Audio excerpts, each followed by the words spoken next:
Beyond the Ring, a podcast that covers all things in the stock show industry from the informative to the insane, starring Ryan Rash. It's make sure you do the right thing, hot, outside. And Dale Hummel.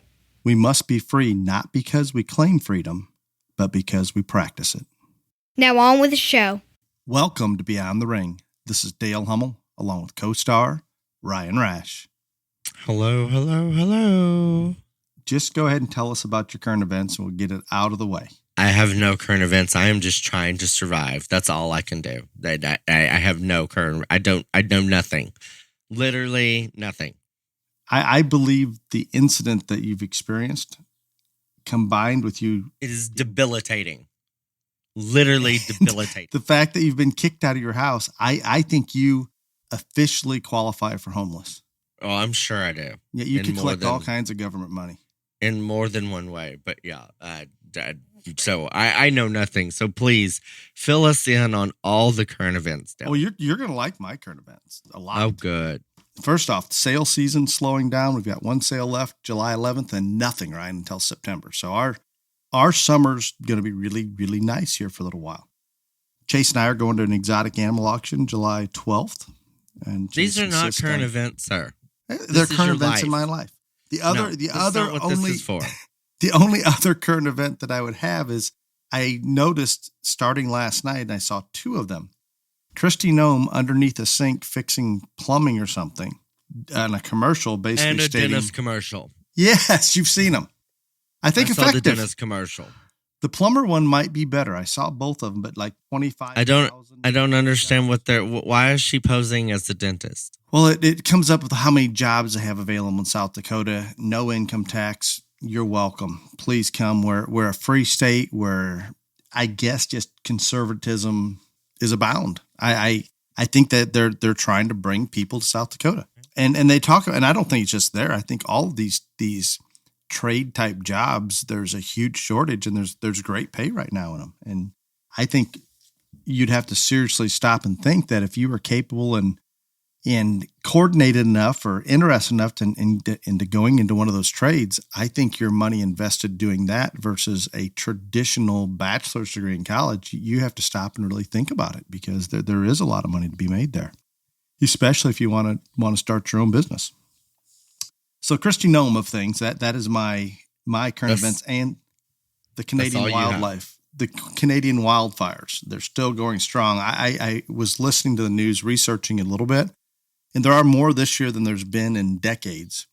And the bad part of that is normally it's just right now that those Canadian wildfires actually get started. So the prediction is it's going to get worse. And I understand, Ryan, I don't know that you've traveled anywhere up here that you've been in them. But I have a sore throat. I don't know if it's from inhaling this. I have no idea what it's from. But we had several days here that it's pretty bad.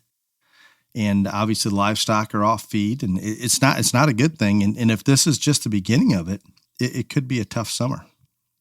I have been nowhere that there has been any evidence of the Canadian wildfires. I'm not saying that, but I think you probably missed. Are you in where you are? DC? Where you are right now? DC right now. Yeah. I think it was close to there a couple days ago, but probably not today.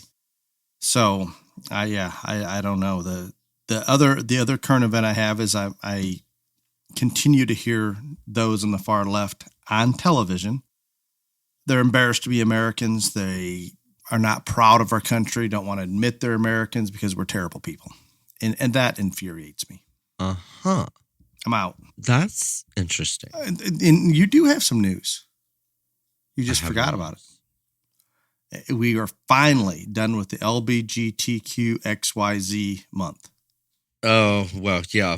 I'm afraid that's what got recorded. You know what? I think it was karma of me bitching about Pride Month all week. I think that's what's got me, because it was the last day of the month that my disaster happened. So I'm convinced, but not going to keep me from bitching. The gay man behind you decided to pick your purse. I don't because of that. You never know. I just know that I'm just going to put a public service announcement out there, people.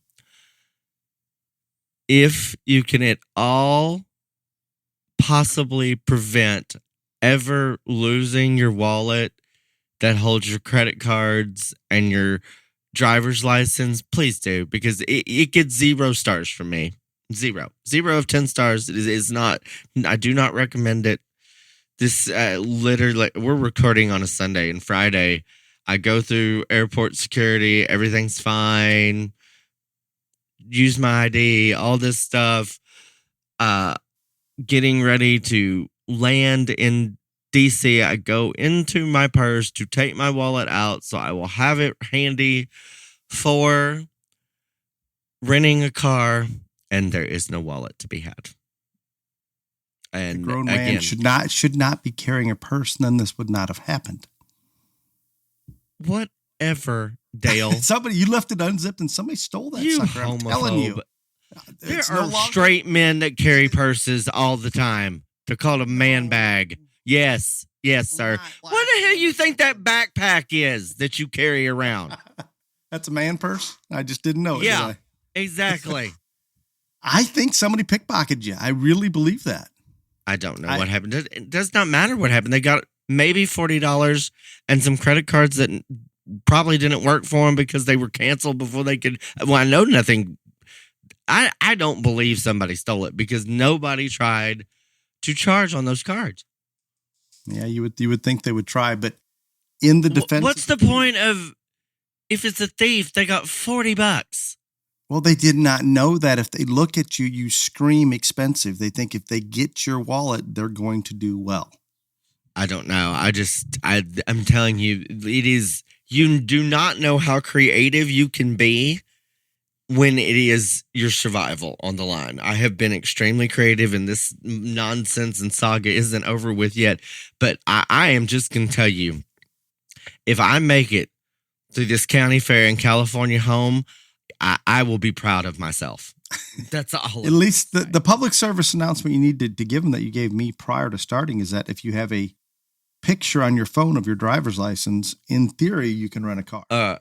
Everybody should have a picture of the front and back of their license on their phone. Yes. It makes everything so much easier. And I also, and my mother has yelled at me for years about always traveling with my passport because, again, this started back because I travel with my passport because every bar you go into, they ID you regardless of your age, all this other stuff. And I was always like, if I ever left my ID at a bar, and a lot of times when they take your credit card at a bar, they take your ID, all this stuff. We all know that I spend too much time at bars and have too many drinks to make sure that everything gets out every night. I mean, I do miraculously well, but there's always a chance. And so that's why I always carried my passport. But I would strongly suggest if you don't have a passport and you're past college ID age, have another form of identification. Because if I didn't have that passport right now, I would have not been able to check into a hotel room. I would not be able to get on another plane without God knows how much hassle, all this other stuff. Having that passport has been the only thing that has kept me from not having a complete and total emotional breakdown. And I would not have guessed you'd carried your passport. I wasn't aware of that, but I'm afraid to for fear of losing my passport, which I did once. And the government is they really look down upon you losing those. It's very challenging to replace.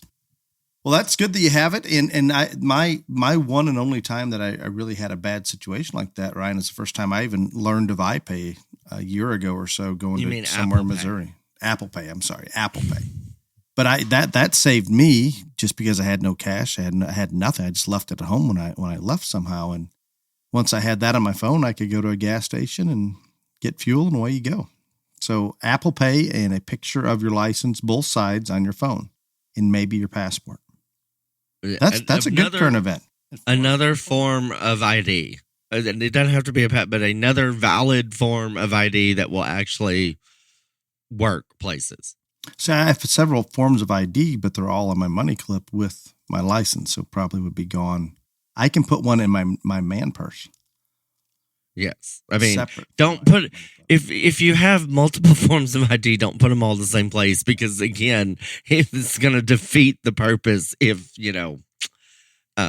you lose your wallet like I did. And so but there has to be other things happening in the world than me losing. I have not. I've watched a little bit of news last night and a little bit here just before we started. And that's all. That's all I got. And it's been pretty. There's more WhatsApp messages from Hunter. I know that. I did not hear that. I'm curious of that. I know there's more WhatsApp messages that came out. That's good. That was Friday in the midst of all my drama. I would assume there's going to be many more come out if he's that open on WhatsApp with the one that we already heard about. So I look forward to hearing about those. That's all. Oh, I also do, and this is thanks to Clifton, our producer. So your boyfriend, Ron DeSantis. Okay. I don't know what to make of him because so he has an ad running on TikTok, and the first of it, did you ever watch it that he sent to you? I couldn't. My phone's glitching. I can't load any pictures at the moment. So it starts out and it shows Trump saying that, like, and this was when he was in office, saying stuff that he is not going to, change the marriage laws for gay, lesbians, whatever. There was I remember this interview very well where he was asked if Caitlyn Jenner came into Trump Tower, would he allow her to use which restroom she wanted? He said yes, all this other stuff. And this is what I could not understand about when Trump ran the first time. All these gay people were like, oh my God, he's going to put us in jail and what if we're not going to be able to marry and all these. Donald Trump has been around gay people his whole life, ladies and gentlemen. He's in the thing called show business. Okay? Who do you think makes show business happen? It is not you straight people. I will assure you of that shit. Okay? And I don't think he was anti-gay at all, was he? He's never been anti-gay.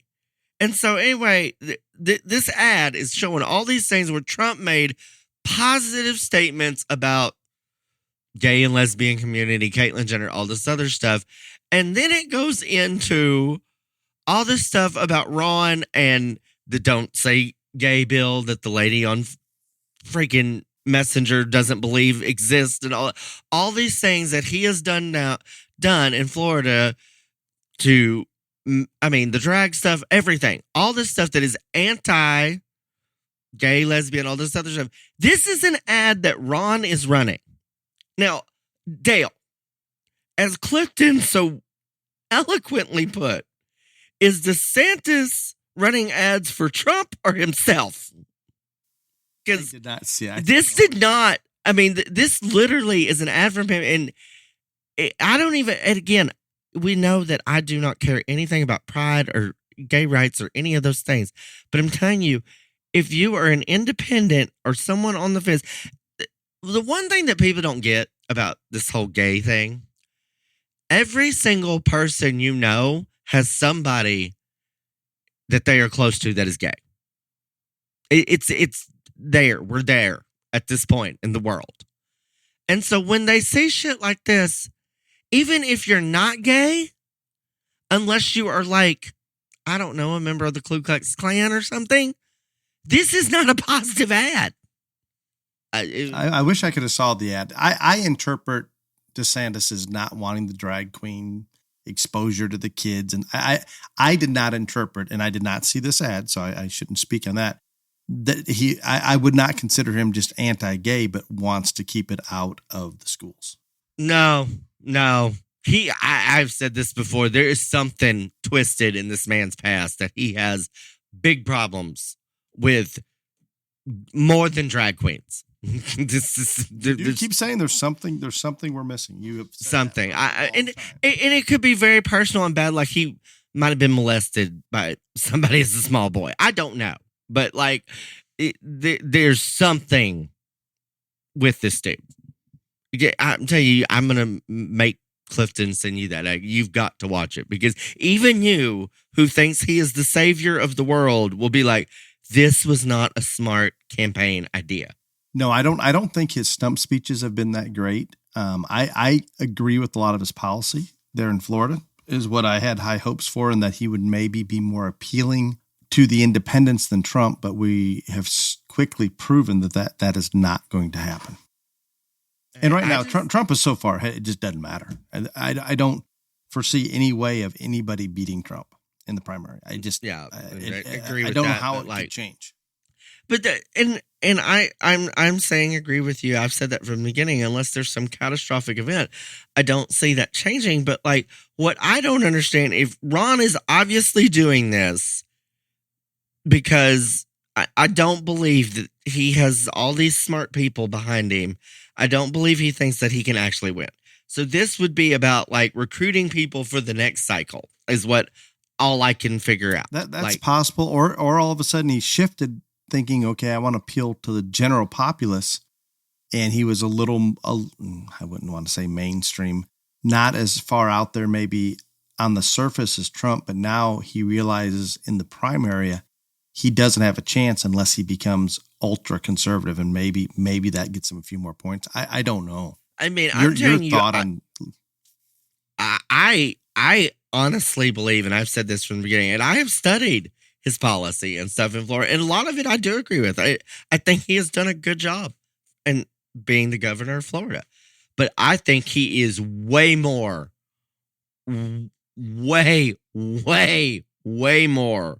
right than Trump has ever thought about being. And which I'm sure you've said this from the beginning.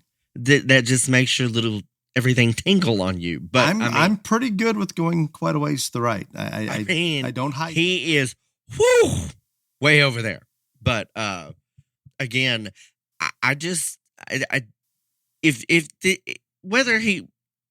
regardless, he is not making smart campaign choices for this cycle or any previous cycle. And whatever happens here, regardless, he's going to continue to be the governor of Florida. They're still going to love him, all this other stuff.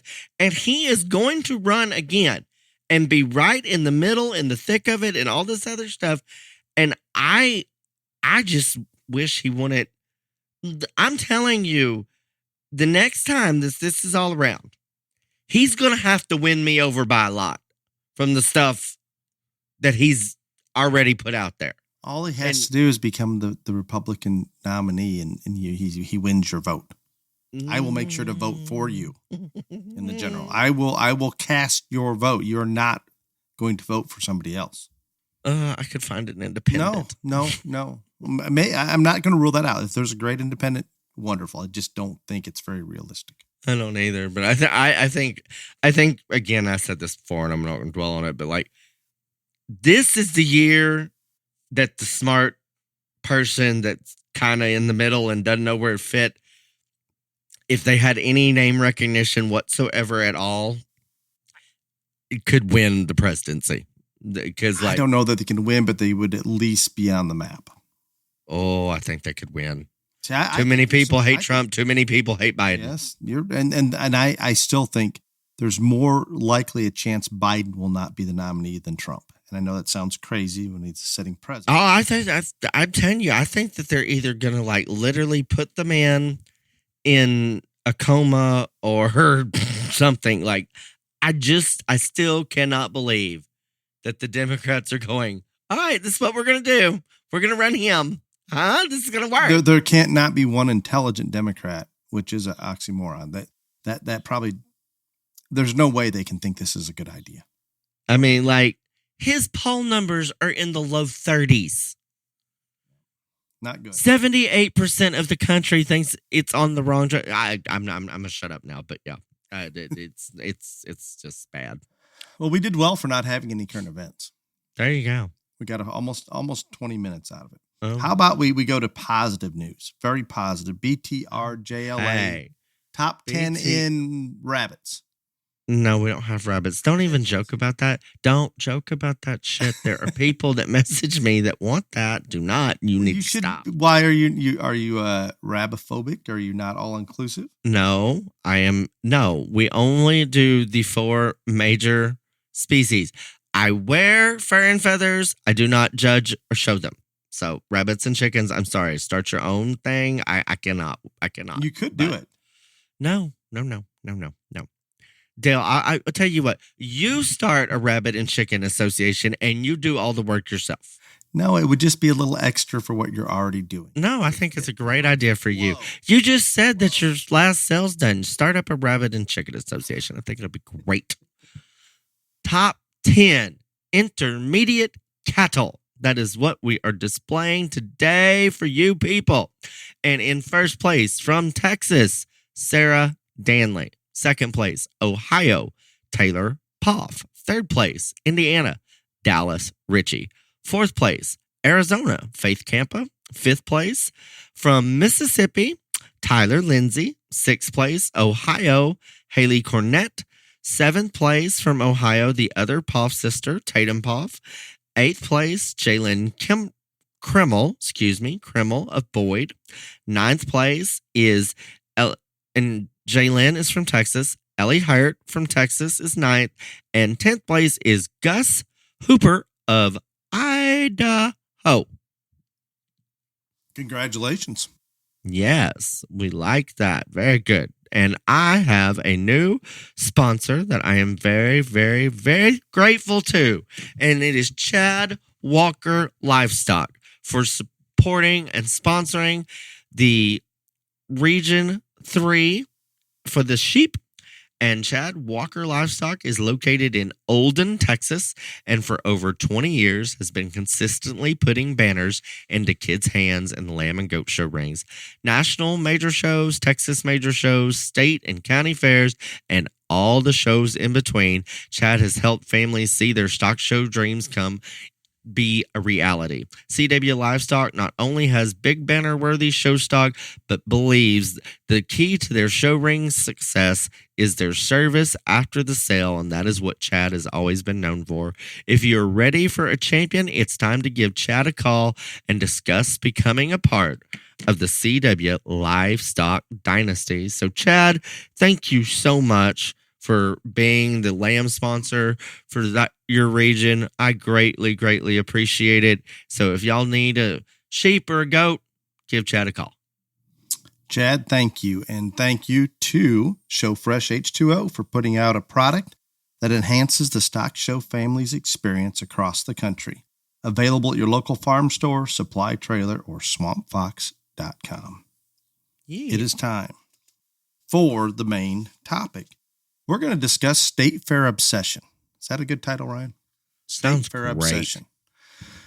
We're getting into state fair season in the Midwest, and we have to acknowledge state fairs are held at different times across the country. State fairs are held in higher regard in different states across the country and prioritized differently. And I think we can start out just a little bit on that if we look at your state, Ryan, Texas, because of the 5 majors and other large shows in addition to the 5 majors. There isn't just your state fair isn't the absolute pinnacle.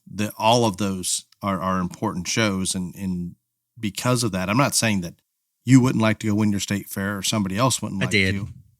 Would you prefer to win Houston or San Antonio? Amazing. No, and again, Dallas is a big deal. Don't get me wrong. Dallas is a big deal, and the nice thing about Dallas for us is it's in the fall, and it's all the other ones, are in the winter or spring, however you want to. I don't even know if we have a winter in Texas anymore sometimes, but Dallas is in the fall, so it's a different time of year, and it is a good show, and it pays well. It's ran well, and it is important. But I think the point that Dale is getting at, because we do have 5 winter or spring majors and our state fair, and then we have, some parts of Texas, they have district shows and all this other stuff. I don't think it is in Texas. The state fair is held up there on the mountaintop like some of the state fairs in other parts of the country, when that is the only show that the exhibitors in that state has. Outside of a jackpot show or their county fair. Yes. Yeah. Absolutely. Oklahoma would be similar with Tulsa and OIE, right? Being a big part of taking a big chunk of that. So not that Oklahoma State Fair, not the Texas State Fair aren't important, but there's other shows that you. There are other options for people in that state. So let's use Illinois as an example. We have fewer shows in general in Illinois than a lot of states. I think our state fair. I blame you for that. Thank you. I think this has been around before me. No, I just say it's you. I would say that people in Illinois, let's just say the Midwest, because the state fair is the show within your state, there are people that will put an incredible amount of time, effort, resources of every manner into trying to win that state fair. And we can talk about cut a off few more body parts. Yes, I talked to Ryan when we threw the idea out there. I said, I am confident you could find people in some of these Midwest states that if you ask that father to lose his pinky finger, get it cut off to win the state fair, I think you'd have hands up everywhere. I say the whole hand. They'd be like, just take the one that I can't use. If I'm right-handed, take my left one. So with that, Ryan, why is it so sought after? So y'all know that I judge more county fairs than almost anybody, and everybody complains about county fairs for various and sundry reasons. But yet everybody still goes. And I do not. Okay, Dale, you have shown at your county fair before. Not in years. A couple My children, of years. we may allow our daughter to go so she can compete in showmanship to maybe someday make it to Master Showman at the state fair. Okay. Anyway, can I finish my story? Go ahead. So maybe you don't participate every year. By and large, even though we bitch about the county fair, by and large, would you not say that most people still go to it? Yes, and sometimes I'm glad they do, but it seems to be more of a headache for right. some than it's worth. And I think the reason of that is because I've said it. Everybody wants to have the bragging rights of their county fair. I'm the best in this, in this pond, we're the best. In a local area, we're the best. I think a lot of that also is true for the state fair. That you can be the very best in the state at something. Having the Grand Champion Breeding Guild, that makes you the very best in Iowa. I think that drives a lot of that insanity, obsession. Some people call it that. I would say it's just drive and determination and things like that. But that's what it is. It is about, I can be the very best of anybody in my state. And we all have, I may be absent on this in terms of local area because I literally would have moved out of Crockett the day we moved there. But most people have a lot of pride in their hometowns and their communities. And almost everybody has a great deal of pride about their state. Like even me, I would not want to live anywhere else but Texas. I just wouldn't ever. And I think most people feel that way. And I think that is part of it that feeds into that. By God, I love Ohio and I want to be the very best market lamb exhibitor in Ohio. And I do that by winning the state fair. I think you're right on track. All about owning that title, of being one of those elite few out of so many striving to do that. Mm-hmm. Just that competition or your family's legacy as one of the best stock show families in your state. It all becomes the same. And it is that, there is just like the legacy thing. I think that's a good point that you bring up because every year you go to the state fair, especially and again, not that I've judged them all, but I've been there and you follow it or whatever. The families that are going to be tough at those state fairs that everybody's looking to see what they unload out of the trailer and all that. And having that attached to your family name, that's a big deal. And that's part of it. I also think that there is just even more than just being the absolute King Mac Daddy and winning.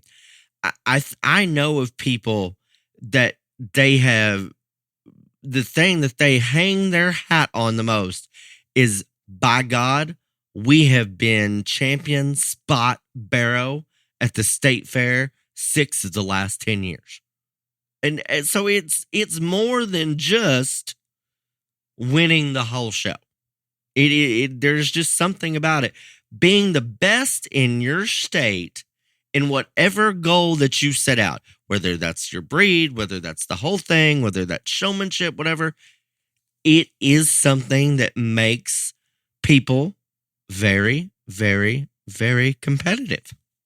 Absolutely does. And I was visiting with my family just briefly before we started recording, Ryan, and they'd asked what the topic was today when I told them that I was going to record, and I explained it to them. It was the State Fair obsession, and they would tell you they, outside of the competitiveness, they enjoy being around their people at State Fair, the people like themselves, the livestock people. And we get this at all the shows, but your state fairs, you're going to know most of those, at least within that group. Where a national show, you may know some of them, but not all of them. So that's important to them. They talk about, Chase says, well, the cream puffs at the dairy barn, or the Taft's cheeseburgers outside the junior building.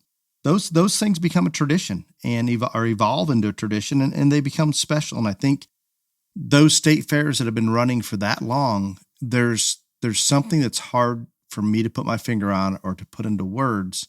Just the emotion, when I pull into Illinois State Fair each year, and I couldn't even imagine how many years I've been there. And my children have been very fortunate to be in the champion barn more times than not. And even with already having those experiences, it's still extremely emotional for me. I know, Ryan, remembering you talk about when you walk into Freedom Hall, that emotion that gets you. It's hard to explain to people, but I think it's common for a lot of people at different shows. And we're talking about the state fairs in the Midwest right now.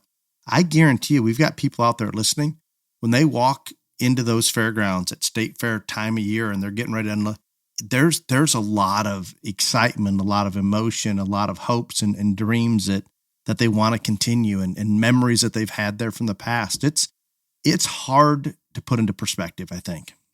Well, and I think you're exactly right. But I think a lot of that has to do with, like, in a weird way, ownership. Because when we go to Louisville, or we go to Kansas City, or we go to Denver, or Arizona National, or Cattlemen's Congress, or whatever, I think it is hard, even if you're from that state where that show is, I think it's hard to have a great deal of ownership in it, because people from all over the nation are going to be there competing, all these things. When you pull into your state fair and you're there for the junior show, you know that is just the people that make up your state that are going to make that show and be a part of that show and all that. And so you take ownership and pride in that on many different levels. But I think that is a big part of it right there, like you're saying, is because it is limited to people in whatever state it is. It's not like anybody from throughout the nation can come there. You got to be in this state, by God. And like you said, you know most of the people, all this other stuff. So I think that everybody takes ownership in their state fair, just like we as Texans take a great deal of ownership in every major show that we go to. I mean, I'm telling you, the people in Oklahoma, you cannot convince them that the Oklahoma Youth Expo is not the end all be all there ever is. And that is great. I mean, I'm not and that is laughing. accurate. And that is very, very accurate. I mean, you cannot convince anybody that in Oklahoma that OYE is not the best. And that is great. And that is wonderful. And I think, but because they take ownership in that, because only Okies can go here, by God. And that's part, I think that has a lot to do with it on the state fair level too. No, I think so. And it's just incredible to me. And this qualifies or that ownership and that emotion and that wanting to be a part of maybe a legacy or when you pull in, as Ryan stated, here's one of those really good livestock families that when they show up, they're going to be in the hunt, just wanting that self-validation maybe to get to that part. But when you think about the time, the effort, the dollars, all of those that are spent to try to win at the state fair, it is inconceivable. at so many levels. It's shocking to me. My daughters, Tara and Katie, have both shown steers. Katie only 1 year, and Tara only showed for a couple of years. And Katie currently has a steer now. It's interesting to me that they're so excited and passionate about trying to win that steer show that they may go to one show once they get the steer in the winter. And then once spring hits, that calf's in the cooler and he's not coming out until state fair. They're basically buying that calf, or this year's one that we actually raised, and putting so many hours in every single day, which there's so many benefits to come from just that. But the reason they're putting those hours in, not necessarily because they see the benefits long term, because they want to be competitive at the Illinois State Fair. And all of that money, all that time, all that effort to take them in the ring, pretty much, Ryan, that one time. That's a lot. Oh, yeah. And again, I think the hardest thing for me to kind of understand, and this is going to sound extremely hypocritical because we spend insane amount of money on show animals, and Texas spends insane. And I have bought kids for projects or helped kids purchase projects for insane amounts of money, all this other stuff. But I guess in Texas, like, you know, you've got multiple options to go to, and you win insane amounts at the high level and all this other stuff. Not just dollars for selling, but scholarship dollars. It's right. I mean, and so you can't justify any of it. And none of us are here making money, but like I for instance, and we're not going to call out state fairs by name or anything, trying to be negative, but like there's a very, very, very competitive state fair that if you win the steer show, you get like $7,500. And I'm telling you, none of the steers that go anywhere near the top of that cost $7,500. Now, you can't say none. Oh. Unlikely. How's that sound? Okay, the chance of it is like hitting the Powerball. But anyway, but again, and I think that's the point that makes it hard, is because just like you said, that's your shot. You're one, you're only. There is no, oh, we can go to the other state fair in 2 weeks from now. You got one bullet in this gun. And so, you're right, and I think that makes it that you're dead on there. That makes it that much more special. Let's use your state for example. You get a bad draw on, say, a sheep judge at one of the majors. We don't really have to go. You've got 4 others you can go to, and your state. You can fair. fall back somewhere else. You get a bad draw at your state fair, you are done. It is it. Like yes. There is no, again, you can't roll this animal to somewhere else, because literally most of these state fairs that we're talking about, July, August, September, Kansas City's the end of October. I don't care how good you are at managing. It is very, very hard to get one 100% on point and then 2 months later get that animal back to that level again. Yep, your only chance is if you're not quite on point at your state fair, which defeats the purpose if you're trying to win it. Right. And so I think that's the deal. But just like we were joking earlier when on the phone and on here, talking about cut body parts off, I think that there is, well, I'm not saying that people would. I don't know. I think maybe some would. I'm confident that would happen. But that... it is just one of those things that you cannot, it's kind of an enigma. I mean, like, how do we get this competitive? And it's not, it takes multiple people to make it competitive. So it's not just one family. It is a whole lot of families in every single state that get the competition level to this high. And it's just crazy. And I love it because, again, I don't think anybody buys livestock on the intent of their child making money. If you do, you might need to go see a shrink. But anyway, but they're willing to invest all of this when they know that there's no return, but it is all about, I want to accomplish this for my kid. We as a family want to accomplish this at our state fair, and this is the links and what we're willing to go through and do to see that happen.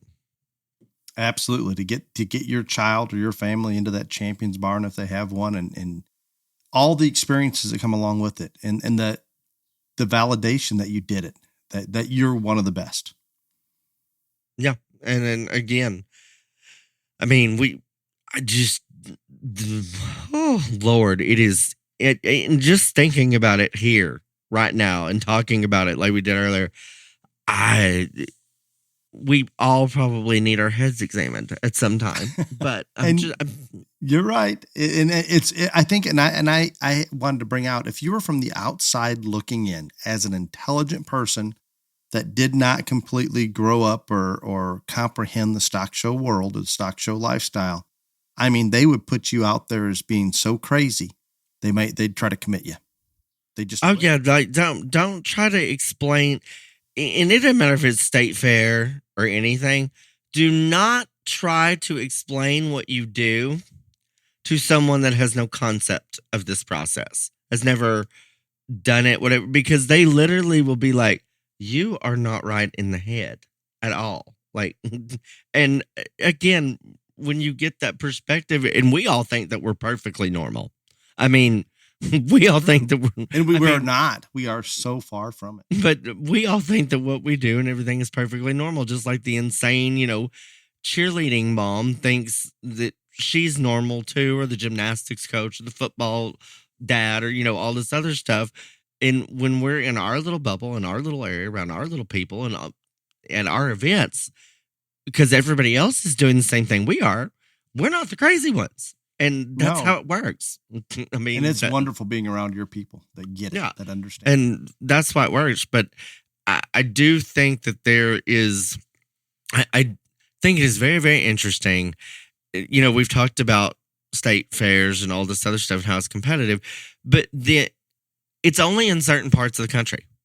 It's not unanimous. It's not everywhere.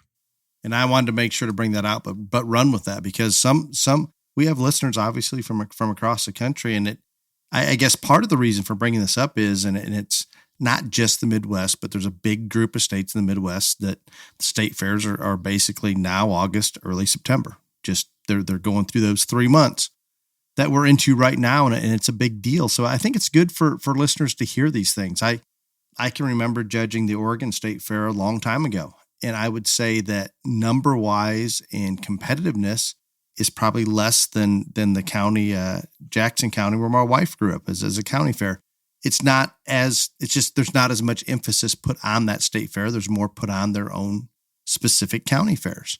So there's a lot of differences. And Ryan, you've traveled nearly every state in the country and probably get it or see it as well as anybody. Yeah, and I do think that that's interesting. Like the fact that Midwest State Fair is literally cut my arm off if I can win the show or whatever. And then you'll go other places that they have equally as competitive livestock people. And I'm not trying not to pick on California, but the California kids, I have never experienced, and my stepfather lived there, his whole life until he married Cherie, God bless him. The California State Fair doesn't have that level of competition level. I think everybody wants to win, but it is not, okay, I will chop off my left hand to win this deal. And then you brought up that the California Youth Expo is, a show that maybe gets that way. But this was even before California Youth Expo exhibited. And like you said, there are some states, and I think it's kind of regional. You get out over there on that coast that maybe the county fairs are more competitive. I have judged in a lot of states that way, that the county fairs were more competitive than the state fair level were. And I think it has to do with a lot of it has to do with return on your investment. some state fairs don't put a whole lot of money into the youth auctions or the youth premiums and stuff like that, and the county fair does, and so the county fairs become more competitive. No, that's exactly right. And I don't know, and you're on the East Coast, I think, judging right now. I think some of those state fairs are very, very competitive, but I still see maybe more emphasis put on some of the county shows. No, and I think that there are, like, I've judged West Virginia State Fair before. It was way more competitive than I thought it would be. And I've judged county fairs in West Virginia, and I would say that they were good, but the state fair was probably more competitive as a whole. They say that, like I said, I judged in Virginia. They say the state fair is very competitive there. I've never been there, but you can go throughout, go down through the South. The Louisiana State Fair, it's competitive. I don't know if it's as competitive as the Baton Rouge show that's later in the winter. Arkansas's got Arkansas State Fair, Arkansas Youth Expo, both extremely competitive. Go to Florida. Florida, they've got a state fair. They've got 900 regional fairs, all this other stuff. And if you talk to most people in Florida, they would probably say that the county fair level is probably as competitive or more competitive in most of the species than any in the state fair or those bigger regional fairs. No, and I think that's interesting. And as we brought up the county fairs, we're talking about state fairs, but Ryan, there's some counties across the country that people feel exactly as committed to win as what we're talking about in some of these state fairs, to a crazy level. I can just tell you, in terms of like personal experience at the county fair, like, it wasn't about them winning, it was about them getting me kicked out. So they had us videoed like the whole damn time. But I mean, there are people that will take winning at any level, whether it's county fair or state fair, to an extreme. And I'm not talking about cheating. I'm talking about, like, just being, like, we're talking about obsessed with things. And so again, it happens everywhere, but I do think that this topic, because it is getting into, especially the Midwest State Fair show season, very, very valid and something to bring up. And again, I don't think there's any big point to it, but I think it's a fun topic. And I also think it's very interesting that, as like you said, you could sit here and you could go throughout the U.S. and be like, okay, yep, right here, state fair is king. Go over here, maybe not so much. And okay, let's talk about one of the coolest things that I have ever got to judge are those showdowns in Iowa. Okay, so I love those people. I absolutely love them. Right, those people do that from their county fair level, but then have a whole nother animal for their state fair, and the Iowa State Fair is as competitive state fair in all species as there is. I mean, like, it just is. I mean, I've been there, I've watched. This is an unbiased opinion, but I think it goes back to what we say. There's just, because the Iowa showdowns are so competitive because they're one of the very few states that has that. I think Illinois has a throwdown or something, or they got a thing started and implemented. I know Nebraska started a county fair to state level deal that I judged all species at the state level last year. But South Dakota's got one started. South Dakota's got some. But anything that where it is more inclusive or more exclusive, like only certain people can claim this title, where it's limited to people only in the state of Iowa can do, the showdown or be the Iowa State Fair, whatever. You take that anywhere. I think there's a draw to that. There is. There's that. It goes back to the ownership that you're talking about. Yeah. And so it's cool, and you like those things, and but I just find it, you would think, I guess for me, other than you take Texas and Oklahoma kind of out of it, because they have multiple shows for their exhibitors. You would think that this would be the same in almost all the other states in the union, and it's so not. It just varies greatly. No, absolutely does. And I'm sure that's hard for people to understand because we sometimes it is hard for me to understand. Yeah, get locked up in our state and just assume everybody else is the same. And I can share a personal experience. And we talked about the tradition a little bit, and we're going to use the Illinois State Fair. And in my family, as an example, when my kids were younger, it was a big deal for them to win the state fair, not because they understood the prestige, not because they comprehended everything that came with it, but they'd get to stay there for an extra week, and we'd have a camper there. And they enjoyed that time up in the Champions Barn with the other exhibitors. But I think as much as anything, and they'd never want to admit it as older children now, but my wife and I would be there with them for that week, away from home, not as many distractions as usual. And we actually got to spend time with the kids there. And that week became very special that we'd spend basically in a camper on the fairgrounds up in the Champion Barn during the day and then go do whatever in the evening or early in the morning. It was great family time. So I think for younger children, they don't quite comprehend. They want to win. But I noticed, and I can use Tara as an example, Ryan, that when she would have won the state fair younger, it was great. She enjoyed it. That was all good. But over the years, it all started to make sense to her just how big of a deal this is to people within our state. And it became more and more important to her, where a win later in her show career meant, even after she'd won earlier, meant so much more to her than when she was younger, because it's impossible for a young child to comprehend all of these things that we're talking about.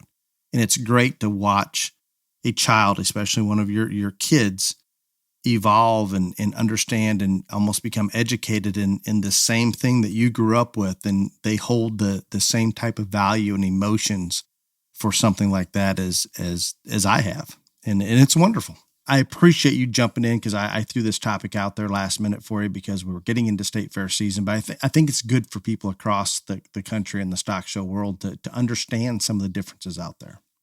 Oh, yeah. And again, I think it's interesting. And I think everybody needs to know, like we're talking about our state fair, we all get in our little bubble and we think everything that happens in our state or our area is the same as everything else. And it's just not. It's just, so the more you know, isn't that the saying? The more you know, the better you off are or whatever. But that little more you know star that races through the sky, there you go. We're doing public service. With that said, I appreciate it, Ryan, and it's time. Yes, it is time for question and answer that is being brought to us by Basic Animal Health. And just to touch on what I brought up last week, I was correct and want to make sure that everybody's on the same page here.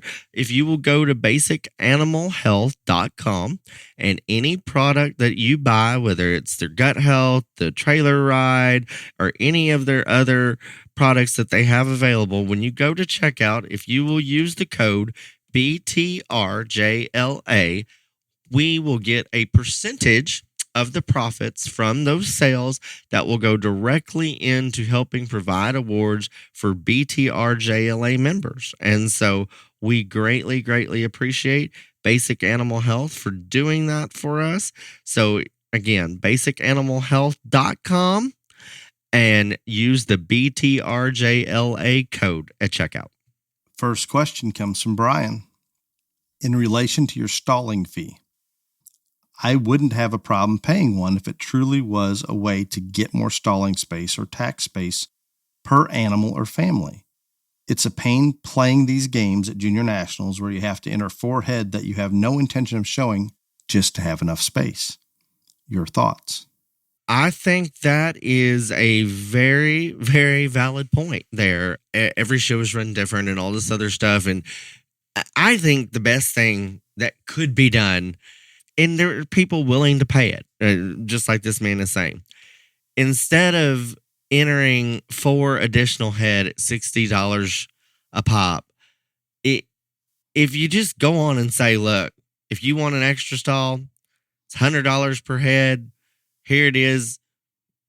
Do it. I think there would be people that would do that and accept that extra fee, as long as they got it. Because again, people want space. And in the summer, especially as hot as it's been right now, you need space. So I agree with him. I think the games that we play entering cattle that we never have any intention of taking, or hogs or anything, any species, and that no intention of day, hoping to get more pen space, more stall space, all that other stuff, and then it not happening, probably not as good an idea as like, if you want an extra stall, we're going to make you pay for it, but then you get it. Exactly. And it is a game, entering all the extra animals to get that done. It's a game to get there either before the show starts or early on the unloading, so you can actually, in the sheep and goat world, to get space to put your fitting stands or the cattle, any of the species.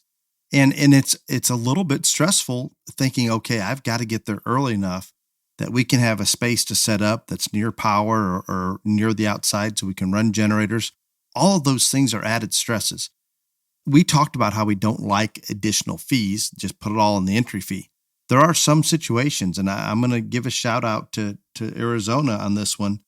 You can buy tax space that's already assigned. You get a so many feet wide and deep along the wall. You can pay to have that reserved for you. You don't have to worry about it. You know when you get there, you're going to have a space. And I understand it costs extra money, and not everybody's going to be able to pay that extra money. I get it. But having that peace of mind that you get that space is a huge relief to me. And maybe the shows could take it where they set up those fitting areas like what we see at Arizona, and it's all part of it. It's all included in your entry fee. You get, each family gets some space, so we're not there fighting for it, because it never fails. You'll get some people there that show up early, and they're going to take a whole lot more than they probably need. And by the time those last people get in, they're struggling. They may be on one end of the barn with their animals, on the other end with their fitting space, and the show ring somewhere in between, and it's kind of a mess. So yeah, there's a lot of progress that could be made in that particular area. And Brian, I think you're talking about playing games, entering extra head to get extra space. That's as accurate as it gets. So I do appreciate that. The next question, this one's going to be a little personal to you. The question comes from Ryan, the most famous conservative gay on the planet. You didn't know you submitted one, did you? I did not submit a question. You did. No, You asked the question last week, and a listener responded. Huh? Are all the judges that sort ABGA shows required to wear those? I don't know what kind of jackets you called them. I thought they were Maroon blazers. Maroon blazers. You did ask this question, and a listener No, answered. I just said I'm not doing it. Oh. I didn't ask anyway. a question. Angelia says it's just the ABGA nationals that they tell you what you have to wear. So apparently, when you judge there, you have to wear that. Then I'm not going to judge there. Yes, we need to get you certified. No, and then I'm not going to be certified. And No. I need to take pictures. Mm-mm. Yes, that's what's going to I happen. guarantee you this will not come to pass. But thank you for the clarification. Is it you don't like the color of the jacket? What? No one is going to tell me what I'm going to wear. Now, that's just all there is to it. My mother has tried her whole life and failed miserably. It is not happening. Oh, guess we're going to cross that one off the list. Mm-hmm. Dan gives us the next question. We are fighting feed intake in the extreme heat on our goats and steers. Our county and state fairs are just a few weeks away. Any suggestions? Okay, read that one more time. I'm sorry. I don't know that there's a good answer, but we can try. We are fighting feed intake in the extreme heat on our goats and steers. Our county and state fairs are just a few weeks away. Any suggestions? I thought that, dude, I think everybody is in the same boat. And so I guess here's the positive side. It's your county and your state, everybody's probably fighting the same conditions. So even though you feel like you're behind the 8 ball, everybody's going to kind of be that way. The other topic that we thought about having is beat the heat again. We've done it before, but I'm telling you, the last 3, I don't know about everywhere. I know it's hot everywhere. The last 3 weeks in Texas have been like world record setting in insanity. And so, and I don't know where this person is from, but as far as trying to get them to eat more and grow more hair in this, I'm sure you're doing everything possible that you can do, and Mother Nature is literally biting you in the ass. I would agree completely. Very, very well put. It just is what it is. I mean, there is no trick to making one grow hair and eat in 106 degree heat. There's nothing. I mean, there's just not. I wish there was, and I could lie to you and tell you that, leave them inside in a cold room 24/7, 3 That's not going to help. It's just not. No, and everybody may think those that have the cold rooms and have more, it's still biting that. For example, Ryan, my youngest daughter, Katie, she'll try to get the steer in the cooler room by 5 a.m. and she's not turning out until probably 11 o'clock. And that's barely enough time outside because of but and you're doing right. But the less time they're outside, and this is kind of like sums up this whole question, whether you have a cooler or not. We're trying to keep these animals as cool as possible. So we're keeping them, whether they're in a cold room or in a barn under fans, longer than possible, as long as humanly possible. Then we turn them outside so they have less time to eat and actually intake the feed. So, of course, feed intake is going to be down. And there was like somebody offered me a piece of pizza at a show the other day, and it's 112. I was like, I would probably puke right here. Just think about how hot you are. Do you want to eat? Probably not. Some people do, but the amount of people fades when the heat gets right. Well, the amount of people that are like, no, it's too hot to eat is a lot more than the amount of, I don't care if it's 116. I'm hungry. Give me a piece of pizza. And so it's the same thing. I feel for you. I feel for everybody that has them on feed right now. Because again, I'm not just talking about the South. It's been horrible about the South, but I know that every summer it gets hot for everybody. But Lord, it has been rough in my home country for those people here lately. No, and Dan, I'm sure you're doing a lot of things already. The only easy things that I think everybody's probably implementing is we'll change those water buckets and get cold water in front of them as often as we can. And oftentimes when we present that cold, fresh water, they'll take a drink, and hopefully that helps drop some of that internal temperature just a little bit, maybe even enough that they feel like eating a little. So it's just a battle. It is, and it's always been, but we feel for you. With that, Ryan, thank you for another episode, even though you've had a lot of trauma in your life the past 48 hours. We do appreciate you coming on. Trauma. Until next week, be safe. Y'all come back now, you hear?